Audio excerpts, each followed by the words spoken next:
Hello friend. इस video में income certificate अर्थात आय प्रमाण पत्र को बनाने के बारे में कंप्लीट इन्फॉर्मेशन दी गई है। 3, 2, 1। तो उसके लिए सबसे पहले आपको अपने किसी भी ब्राउजर को ओपन करना। हमने गूगल क्रोम को ओपन किया। इसके बाद आपको सर्च बॉक्स में टाइप करना है ई डिस्ट्रिक्ट। इसके बाद आपको अपने स्टेट के नेम को एंटर करना है। आप जिस भी स्टेट से बिलोंग करते हैं, यूपी, एमपी, बिहार, महाराष्ट्र, आपको सर्च कर देना होगा। इसके बाद आपको पहली वाली लिंक ई डिस्ट्रिक्ट, इसके बाद आपके स्टेट का नेम लिखा होगा, इसमें क्लिक करेंगे। इसके बाद राइट साइड में लॉगिन वाली बटन दे हुए है, इसमें क्लिक करेंगे।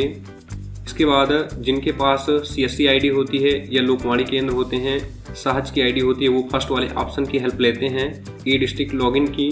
लेकिन जिसके पास किसी भी टाइप की आईडी नहीं होती है, वो अपना आय जात निवास बनाना चाहते हैं, तो उनको सेकंड वाले ऑप्शन की हेल्प लेनी होती है, सिटीजन लॉगिन ई साथी की। तो चलिए हम इसमें क्लिक करते हैं। वैसे मेरे पास दोनों आईडी हैं, बट मैं आपको ऐसे बना के दिखाने वाला हूँ जो आपके काम की है। इसके बाद सबसे पहले इसमें आईडी पासवर्ड बनाने के लिए नवीन उपयोगकर्ता पंजीकरण में क्लिक करके अपना आईडी और पासवर्ड आपको बना लेना है। आपको कुछ बेसिक सी इन्फॉर्मेशन ही फिल करनी होती है। अगर आपको जानना है कि आईडी पासवर्ड कैसे बनाते हैं, तो हमने डिस्क्रिप्शन में एक वीडियोज़ की लिंक दे रखी हुई है, ई साथी की आईडी कैसे बनाएं, उसको देख लेना, ठीक है। वैसे तो आप नॉर्मली बना लोगे। इसके बाद आईडी डालना, पासवर्ड डालना, कैप्चा कोड डालना, ये जो बॉक्स में लिख रखा हुआ है, सबमिट में क्लिक करना। इसके बाद आपको आवेदन पत्र प्रमाण पत्र सेवा वाले सेक्शन में आना है। इसके बाद आय प्रमाण पत्र बनाने के लिए आय प्रमाण पत्र, इसमें क्लिक करेंगे। आधार नंबर डालो, कैप्चा कोड डालो, इसके बाद चेक बॉक्स में टिक करो, सबमिट में क्लिक करो। मोबाइल नंबर में OTP गई हुई है, OTP डालो, सबमिट में क्लिक करो। इसके बाद यहाँ पे लिखा हुआ है सेवा का प्रकार। अगर आप ग्रामीण क्षेत्र रूरल एरिया से बिलोंग करते हैं तो फर्स्ट वाले सर्कल में टिक रहने दो। अगर आप शहरी क्षेत्र से बिलोंग करते हैं तो आपको सेकंड वाले सर्कल को टिक करना होगा, ठीक है। आपका हिंदी में नेम, आपका इंग्लिश में नेम ऑटोमेटिक आधार कार्ड से वेरीफाई होकर फिल हो जाएगा। इसके बाद पिता, पति, संरक्षक का नाम आपको इंटर करना है। एक पॉइंट का ध्यान रखना, अगर आप लड़की हैं, इसके बाद अगर आप व्यक्ति हैं तो आपको फर्स्ट वाले सर्कल को सेलेक्ट रहने देना है, पिता वाले को। इसके बाद अगर आप शादीशुदा औरत हैं तो आपको सेकंड वाले सर्कल में टिक करना होगा, पति वाले में। इसके बाद आपको अपने हस्बैंड का नेम डालना होगा। अगर आपका अदर कोई संरक्षक है तो थर्ड वाले सर्कल में टिक करेंगे, ठीक है। तो आप अपने अकॉर्डिंग सिलेक्शन करके आपको अपने पिता, पति या संरक्षक का नाम इंटर करना है। इसके बाद माता का नाम डालेंगे। इसके बाद आपको वर्तमान पता में यहाँ पे दे रखा हुआ है कि मकान नंबर, मोहल्ला या पोस्ट या फिर ग्राम में से एक पद को आपको भरना जो है वो कंपलसरी है। तो कहने का मतलब, अगर तीनों के बारे में नहीं नॉलेज है तो आप इन तीनों में से कोई भी एक आप फिल कर सकते हैं। मकान नंबर अगर मालूम है तो डाल दो, नहीं मालूम है तो खाली छोड़ दो। इसके बाद किस मोहल्ले या फिर आपका कौन सा पोस्ट ऑफिस लगता है डाल दो। इसके बाद आपका डिस्ट्रिक्ट ऑटोमेटिक यहाँ पे सेलेक्ट रहेगा। इसके बाद आपको अपनी सब डिस्ट्रिक्ट के बारे में बताना होगा, मतलब कि तहसील के बारे में। तहसील चुने में क्लिक करके आप अपनी तहसील को यहाँ से सेलेक्ट कर लेना। इसके बाद अगर आप रूरल एरिया से हैं तो ग्राम चुने में क्लिक करके आप अपने विलेज को सेलेक्ट कर लेना है। इसके बाद आपको 10 डिजिट का आपको अपना कोई सा भी मोबाइल नंबर यहाँ पे डालना है। इसके बाद अगर आपका वर्तमान पता और स्थायी पता सेम है तो आपको इस चेक बॉक्स में टिक करना होगा। तो आपका जो वर्तमान पता है, स्थायी पता वाले बॉक्स में ऑटोमेटिक यहाँ पे इन्फॉर्मेशन फिल हो जाएगी। अगर अलग है तो अपने हिसाब से फिर मैनुअली फिल कर दो। इसके बाद व्यवसाय के बारे में बता दो, आपको क्या करते हो। आप सिलाई, कढ़ाई, मजदूरी, कृषि जो भी करते हैं आप अपने अकॉर्डिंग यहाँ पे फिल कर सकते हैं। जैसे मजदूरी हो गया, या फिर आप अगर स्टूडेंट हैं तो यहाँ पे आपको इंटर करना होगा स्टडी, कि मतलब हम कुछ नहीं करते हैं, पढ़ाई लिखाई करते हैं, ठीक है। अगर कोई महिला है तो यहाँ पे डोमेस्टिक फिल करना होगा, मतलब कि घरेलू, या हिंदी में गृहिणी फिल कर दो। अगर कोई भी है कुछ नहीं करता तो यहाँ पे कुछ भी नहीं को फिल कर सकते हो। परिवार का विवरण देना होगा, वो भी आवेदक को मिलाकर परिवार के सदस्यों की संख्या यहाँ पे बतानी होगी।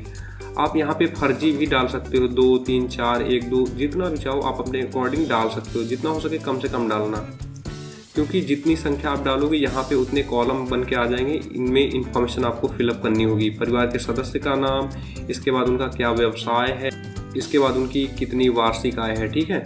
तो यहाँ पे व्यवसाय में आप ये चीज़ें डाल सकते हो, मजदूरी या फिर स्टूडेंट या फिर लेबर, ठीक है। व्यवसाय से जो आय है वार्षिक में, यहाँ पे आपको ध्यान रखना कम से कम डालनी है।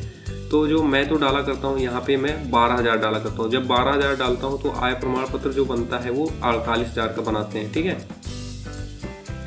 इसके बाद सेकंड कैंडिडेट का यहाँ पे डाल दो नाम, इसके बाद उनका व्यवसाय क्या है। अगर कुछ नहीं करते हैं तो यहाँ पे नन डाल दो, कुछ भी नहीं करते हैं, ठीक है।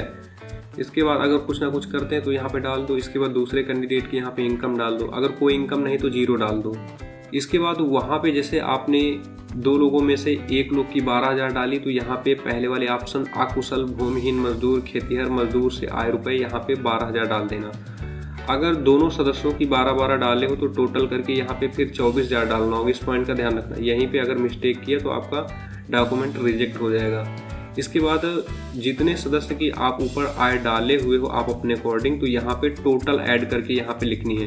अब जैसे 2 सदस्यों में से हम एक ही की 12,000 डाले हैं तो यहाँ पे टोटल हमने लिख दिया 12,000। इसके बाद क्या इससे पूर्व प्रमाण पत्र जारी हुआ है तो आपको यहाँ पर नहीं वाले ऑप्शन को सेलेक्ट रहने देना है।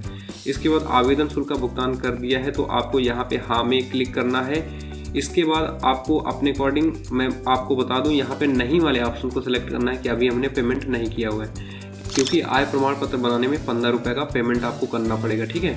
इसके बाद आपका प्रमाण पत्र बनवाने का कारण विकल्प चुने में क्लिक करो। शिक्षण संस्थान में प्रवेश के लिए या फिर छात्रवृत्ति के लिए बनवा रहे हो या फिर अदर कोई वर्क है, तो जो हमारा कैंडिडेट है वो अन्य किसी काम के लिए बनवा रहा है तो हम अन्य को सेलेक्ट करेंगे। तो जैसे ही आप अन्य को सिलेक्ट करोगे तो यहाँ पे एक एक्स्ट्रा बॉक्स बन के आ जाएगा। अब आपको बताना होगा कि आखिरकार अन्य कौन सा काम है। आप छात्रवृत्ति के लिए या फिर इम्पोर्टेंट कोई काम है या फिर बच्चों की छात्रवृत्ति का फॉर्म भरवाना है या फिर वृद्धा पेंशन, विधवा पेंशन, विकलांग पेंशन के लिए बनवा रहे हो या फिर शादी में अनुदान के लिए बनवा रहे हो, तो यहाँ पे आपको रीज़न बताना ही पड़ेगा। अगर कुछ ना समझ में आए तो महत्वपूर्ण कार्य को यहाँ पे फिल कर देना। इसके बाद मैं आपको बता दूँ, आपको 3 डॉक्यूमेंट को अपलोड करना होगा, फोटो, आधार कार्ड और स्वप्रमाणित घोषणा पत्र। तो यह डॉक्यूमेंट अपलोड करने के लिए यहाँ पे क्लियरली मेंशन किया गया है कि जो भी आप डॉक्यूमेंट अपलोड करेंगे वो आपके JPG, JPEG, PNG फाइल में आपको अपलोड करने हैं, ठीक है। तो जो आप फोटो अपलोड करेंगे उसका अधिकतम साइज 50 KB का रहेगा। इसके बाद आप स्वप्रमाणित घोषणा पत्र, आधार कार्ड जो अपलोड करेंगे उनका अधिकतम साइज रहेगा 100 KB का। इसके बाद जिन भी ऑप्शन के आगे स्टार का चिन्ह लगा हुआ है उन ऑप्शन को आपको फिलअप करना कंपलसरी है, नहीं तो आपका आगे का फॉर्म ही नहीं बढ़ेगा, ठीक है। तो आप पक्का यहाँ पे स्वप्रमाणित घोषणा पत्र के बारे में फंसेंगे, क्योंकि स्वप्रमाणित घोषणा पत्र के बारे में आपको 1% नॉलेज नहीं होगा। तो मैं आपको बता दूँ कि हमने डिस्क्रिप्शन में लिंक दे रखी हुई है कि स्वप्रमाणित घोषणा पत्र को कैसे डाउनलोड किया जाता है और उसको सही तरीके से कैसे फिलअप किया जाता है। क्योंकि सही तरीके से भरकर अगर आप स्वप्रमाणित घोषणा पत्र को अपलोड नहीं करेंगे तो यहाँ पे 90% चांस होते हैं कि आपका आय प्रमाण पत्र का जो आवेदन है वो रिजेक्ट हो जाएगा, निरस्त हो जाएगा, आपको फिर से दोबारा अप्लाई करना पड़ेगा।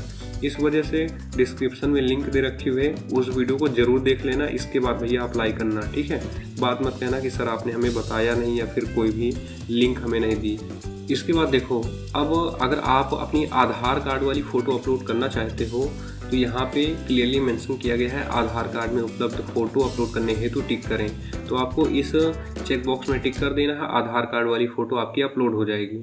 अलग से अपलोड करना चाहते हो फ़ोटो को यहाँ पे सेलेक्ट कर लो। इसके बाद चूज फाइल में क्लिक करूँ, जिस भी लोकेशन में आपकी फ़ोटो डली हुई हो वहाँ से फ़ोटो को सिलेक्ट कर लो, ओपन में क्लिक करो, अपलोड में क्लिक करो।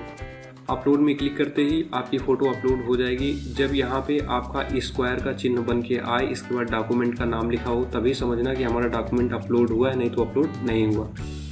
इसके बाद फ़ोटो में क्लिक करो, स्वप्रमाणित घोषणा पत्र सेकेंड वाले ऑप्शन को सिलेक्ट कर लो, चूज फाइल में क्लिक करो। जिस भी लोकेशन में आपका स्वप्रमाणित घोषणा पत्र डाला हो वहाँ से सिलेक्ट कर लो, ओपन में क्लिक करो, अपलोड में क्लिक करो। देखो यहाँ पे दोनों डॉक्यूमेंट अपलोड हो चुके हैं, स्वप्रमाणित घोषणा पत्र, इसके बाद फोटो। इसके बाद स्वप्रमाणित घोषणा पत्र में हम क्लिक करेंगे। इसके बाद अन्य वाले ऑप्शन को सिलेक्ट कर लो। देखो यहाँ पे अन्य को सिलेक्ट करते ही यहाँ पे एक एक्स्ट्रा बॉक्स बन के आ जाएगा।